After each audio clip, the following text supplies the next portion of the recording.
মোহর মনত ভেদ ভাব না হিন্দু কি মুসলমান একে।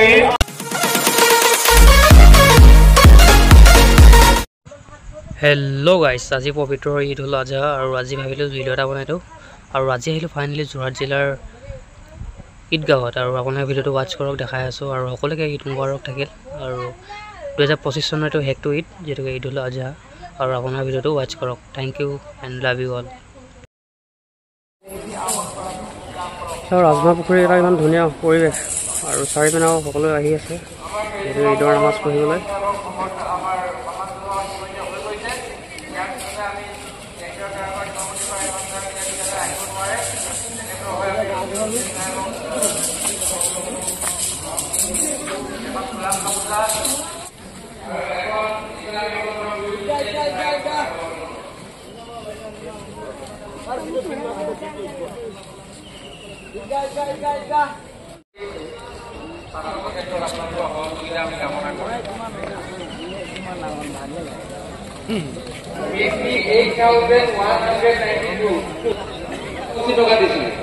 আৰু ঈদগাহ ফাণ্ডলৈ আমাৰ থাকিছিলে 27,200।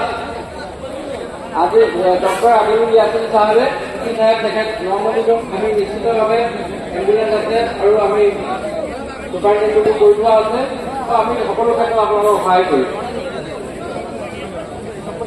আৰু আমাক এখন মাজতে দেখিছে এখন ছাতি আগবঢ়াইছে। তো গাইজ বলক চিধা ভিতৰলৈ যাওঁ, যিহেতু য'ত নামাজ হৈ আছে। আৰু নামাজৰ তৰিকা আৰু কৰিবলৈ ৰাইজক অৱগত কৰিবলৈ অনুৰোধ কৰিলোঁ।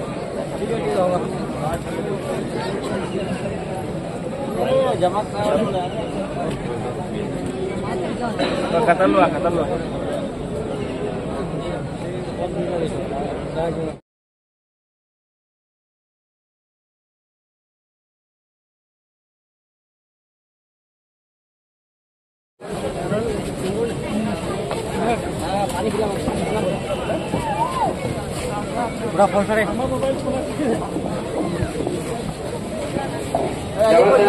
স্থাপন কৰা আমাৰ যিসমূহ কালেকশ্যন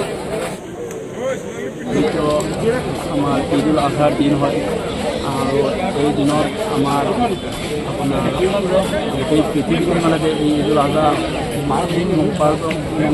মানুহৰ কাৰণে বহুত এটা খুচিৰ দিন হয়।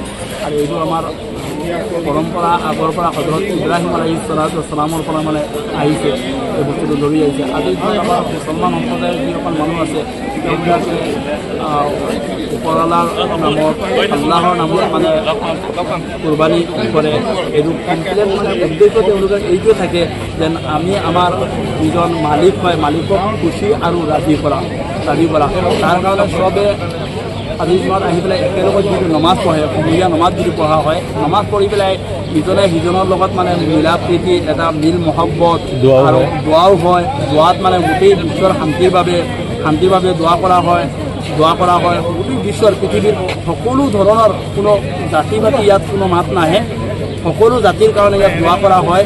দোৱা কৰা যাতে শান্তিয়ে থাকক, আমাৰ দেশখন শান্তি থাকক। গোটেই পৃথিৱীৰ পৰা আমাৰ মুছলমান সম্প্ৰদায়ৰ মানুহ হওক বা বেলেগ সম্প্ৰদায়ৰ মানুহ হওক, চব নিজৰ ভাই হিচাপে যাতে মানে মিলা প্ৰীতি মানে থাকিব পাৰে।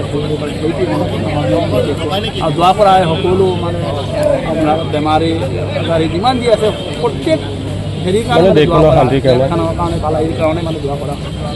ঠিক আছে। পবিত্ৰ ঈদ উল জুহা যোৰহাট কেন্দ্ৰীয় ঈদগাহত সমূহীয়াভাৱে আমি নামাজেৰে আদায় কৰোঁ। আৰু এই ঈদ হৈছে ত্যাগৰ উৎসৱ, আৰু সেই ত্যাগৰ আচলতে মহত্বৰ বিষয়ে ইমাম চাহেবে সকলো ৰাইজক অৱগত কৰিছে। আৰু ইমাম চাহেবে দুৱাত কৈছে, মহান আল্লাহৰ ওচৰত দোৱা কৰিছে। ইমাম চাহেবে কৈছে যে শান্তি সম্প্ৰীতি আচলতে আমাৰ অসমখন যেনেধৰণে পূৰ্বতে আছিলে, বৰ্তমানো আছে, আৰু আগন্তুক দিনতো যাতে শান্তি সম্প্ৰীতি অটুট থাকে। আমাৰ হাতাম পুৰুষীয়া যি শান্তি সম্প্ৰীতি যাতে অটুট থাকে, তাৰ কাৰণে মহান আল্লাহৰ ওচৰত দোৱা কৰা হৈছে। আৰু অনাগত দিনত যাতে অসমখন আৰু আচলতে সেউজ দিশৰে আৰু যাতে উত্তৰণৰ দিশৰে যাতে আগবাঢ়ি যাব পাৰে, তাৰ কাৰণে মহান আল্লাহৰ ওচৰত দোৱা কৰিছে।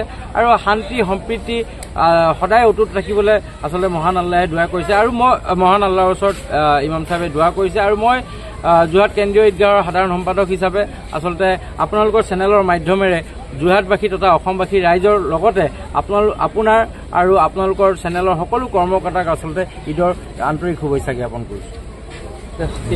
এই নম্বৰ মোৰ মনত ভেদ